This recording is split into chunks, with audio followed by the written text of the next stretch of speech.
My name is Rachel Bennett. I'm 29 years old, and I live in Denver, Colorado. 2 years ago, I thought I was about to marry into a family that would finally make me feel like I belonged. But on the night of my rehearsal dinner, in front of everyone I loved, my future father-in-law stood up and called me a mistake his son was about to make. I still remember the silence in that room. The clinking of glasses stopped. Forks froze in the air, and I sat there smiling because I didn't want to make a scene. What none of them knew, what I hadn't even told my fiancé yet, was that in less than 3 weeks, I would be sitting across from that same man, holding the one piece of paper that would change everything. This is the story of how a single dinner speech, meant to break me, ended up handing me the one thing he could never take back. 3 years earlier, none of this seemed possible. I met Daniel at a small business conference in Austin. He was warm, easy to talk to, and completely different from the finance guys I usually cross paths with. We talked for 4 hours that first night about nothing and everything.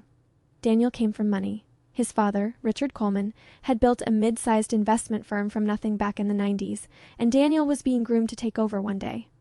I came from a much simpler background. I'd built my own small consulting company from my apartment, one client at a time, with no family safety net behind me. For the first year, none of that mattered. Daniel made me feel like an equal, not a project. He'd brag about my work to his friends. He'd say things like, "She built this from nothing. That's real skill." I believed, foolishly, that his family would see me the same way. The first time I met Richard Coleman, he shook my hand a little too firmly, looked me up and down, and asked, "So what exactly do you do again?" I explained my consulting work. He nodded slowly, the way people do when they've already decided you're not worth remembering. At family dinners, he'd casually mention the daughters of his business partners. "Did you know Victoria just made partner at her firm?" he'd say, glancing at me. "Old money, that family." Daniel would laugh it off. "That's just how Dad talks," he'd tell me privately. "He'll come around." But I had no idea how far Richard was willing to go to make sure I never felt like I belonged. As the wedding got closer, the comments got sharper. At one dinner, Richard joked that Daniel should get a prenup. Just in case things don't work out, you never really know a person's intentions. He said it while looking directly at me, smiling the whole time. Daniel apologized after. "He doesn't mean it like that," he said. "You know how he is with business. Everything's a negotiation to him." I wanted to believe that. I wanted so badly to believe that once we were married, Richard would finally see me as family instead of a variable in one of his deals. That's when everything changed, the night of the rehearsal dinner. The restaurant was beautiful. String lights, soft music, 30 of our closest family and friends. Daniel stood to give his toast, and I remember feeling, for just a moment, completely happy. Then Richard stood up. He raised his glass, smiled at the room, and said, "I just want to say my son has always been generous, sometimes too generous. Some people marry for love, others marry for opportunity." He turned and looked straight at me. "I hope Rachel understands what a rare opportunity this family is." The room went quiet. A few people laughed nervously, thinking it was some kind of joke. I smiled, because what else could I do? But inside, I felt something crack. I wish I noticed the signs earlier. I wish I hadn't spent 2 years convincing myself that his coldness was just a personality quirk instead of a warning. Daniel squeezed my hand under the table and whispered, "Ignore him." But I couldn't stop replaying those words for the rest of the night. 2 days later, I found out something that changed the entire story. My consulting firm had been quietly retained through a corporate intermediary to help advise on the potential acquisition of a mid-sized investment firm that was looking for outside capital to expand. That firm was Coleman Capital, Richard's company. I hadn't known the identity of the client when I signed onto the project months earlier. Everything had gone through my business partner and a holding company name I didn't recognize.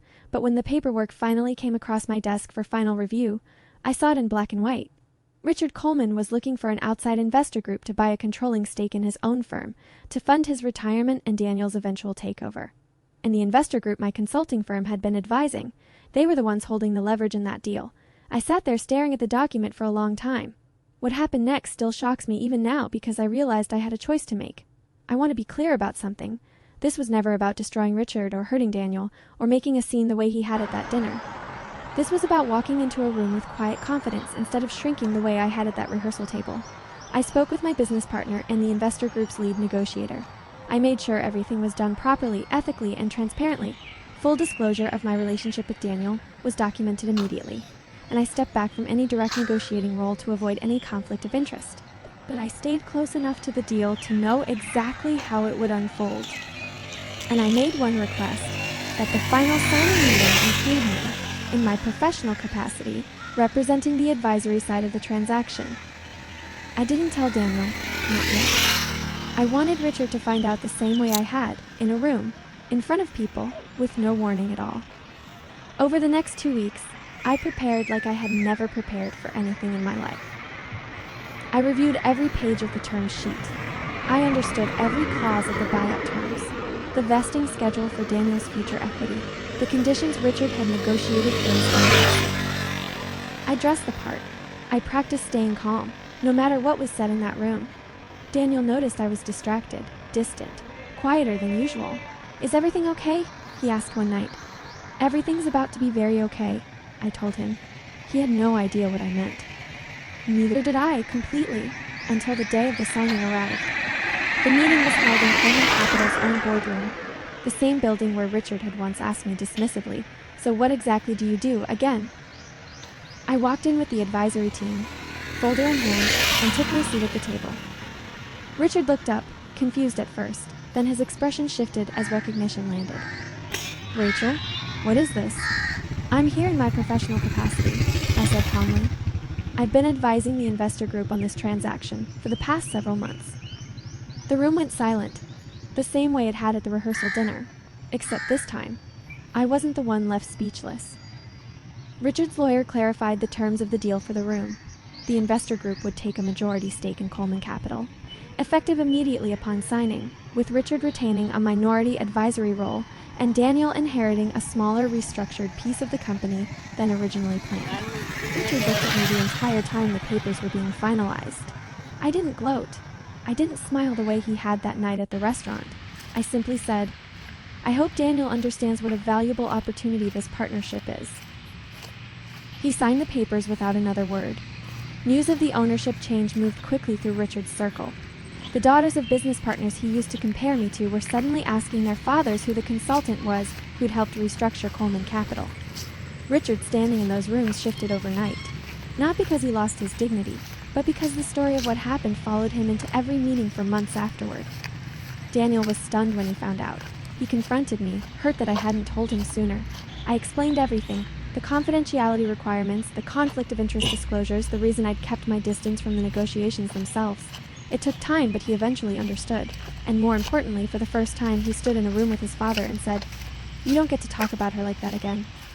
Richard never apologized directly, some people never do, but he never made another comment about opportunities at a family dinner again. Daniel and I got married 5 months later than planned in a much smaller ceremony, with people who actually respected both of us. I think about that rehearsal dinner often, not with anger anymore, but with a strange kind of gratitude.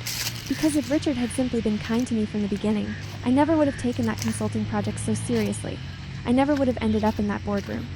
Sometimes the people who try hardest to make you feel small are the ones who end up teaching you exactly how much you're worth. If someone in your life has ever made you feel like you needed to earn your place at the table, remember this. You don't have to shrink yourself to prove anything to anyone.